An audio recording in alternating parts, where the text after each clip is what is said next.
In today's video, I'm going to teach you how to view a private Instagram account the right way. Before we start, here's the big picture.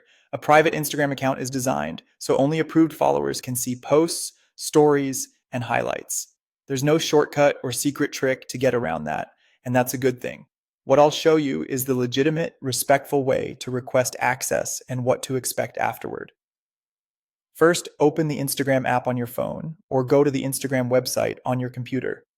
Use the search bar to type the exact username of the account you want to view. Take a moment to double check the spelling, because even a single character off can lead you to the wrong profile. When you land on the right page, you'll know it's private if the content is hidden and you see a message that posts are only visible to approved followers. Next, tap the follow button on that private profile. This sends a follow request to the account owner. You'll notice the button usually changes to show that your request is pending. That's normal and simply means the ball is now in their court. Now, wait for the account owner to accept your request. Approval can be quick, but it may also take time depending on how often the person checks their notifications. Once your request is accepted, their posts, stories, reels, and other profile content will become visible to you just like any other account you follow.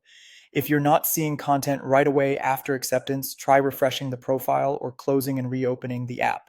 If the owner does not accept your request, you won't be able to view their private content through Instagram. That's part of how privacy works on the platform. Be cautious of any third-party tools or websites claiming they can unlock private profiles for you. Those services are unreliable at best and risky at worst, often violating Instagram's rules and putting your account or personal data at risk. To recap, find the private account by username, tap follow to send a request, and wait for the owner to approve it. If they do, you'll have access. If not, there's no legitimate way around it.